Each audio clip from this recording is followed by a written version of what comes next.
بیت المقدس مسلمانوں کا قبلہ اول ہے۔ یہ فلسطین کے شہر القدس میں واقع ہے۔ بعض نے اس شہر کو بھی بیت المقدس کہا ہے۔ اس میں کوئی شک نہیں کہ بیت المقدس یہودیوں، عیسائیوں اور مسلمانوں تینوں کے ریلیجن کے لیے مقدس مقام کی حیثیت رکھتا ہے۔ حکیم الامت مفتی احمد یار خان نعیمی رحمۃ اللہ تعالی لکھتے ہیں کہ چونکہ اس زمین میں حضرات انبیاء کے مزارات بہت ہیں، اس لیے اسے قدس کہا جاتا ہے۔ حضرت سیدنا سلیمان علیہ نبینا علیہ الصلوۃ والسلام کا مزار مبارک اور عالم اسلام کی مشہور و معروف مسجد اقصی بھی اسی شہر میں واقع ہے۔ رہی یہ بات کہ اس کا سنگ بنیاد کب رکھا گیا، کعبہ معظمہ کی بنیاد ڈالنے کے 40 سال بعد سیدنا آدم علیہ نبینا علیہ الصلوۃ والسلام یا ان کی اولاد میں سے کسی نے اس کی بنیاد ڈالی۔ پھر اس کی تعمیر حضرت سیدنا سام بن نوح علیہ نبینا علیہ الصلوۃ والسلام نے کی۔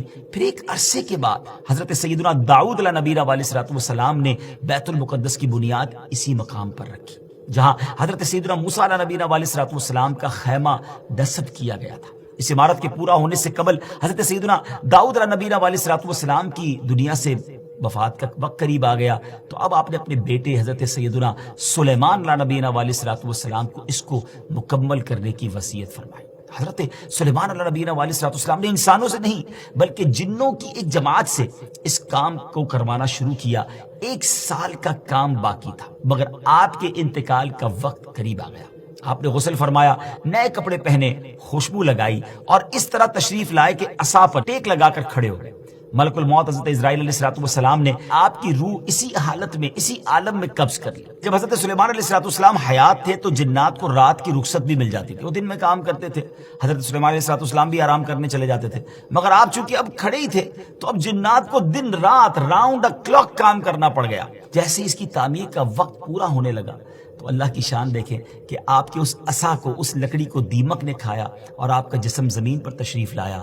پھر لوگوں کو بھی پتہ چلا اور جنات کو بھی پتہ چلا کہ حضرت سلیمان علیہ السلام دنیا سے جا چکے ہیں۔ تو اس کی تعمیر کی تکمیل چونکہ حضرت سلیمان علیہ السلام کے زیر نگرانی ہونی تھی، اس لیے اس عمارت کو ہیکل سلیمانی بھی کہا جاتا ہے۔ حضرت سیدنا آدم علیہ السلام سے لے کر حضرت سیدنا موسیٰ علیہ نبینا علیہ السلام تک کعبہ یعنی بیت اللہ شریف ہی کعبہ رہا۔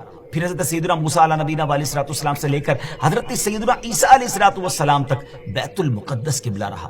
اور ہجرت کے بعد مدینہ منورہ میں بھی مسلمان 16 یا 17 مہینے تک بیت المقدس کی طرف رخ کر کے نمازیں پڑھتے رہے۔ ہجرت کے 1 سال 5.5 مہینے کے بعد 15ویں رجب پیر کے دن مسجد بنی سلمہ میں نماز ظہر کے درمیان قبلے کی تبدیلی ہوئی اور اللہ پاک نے پیارے آقا علیہ السلام کی خواہش کے مطابق مسلمانوں کا جو کعبہ ہے، قبلہ ہے، وہ کعبہ کو فرما دیا اور اب مسلمان کعبے کی طرف رخ کر کے نماز ادا کرنے لگے۔ اس مقام پر آج بھی مسجد قبلتین قائم ہے۔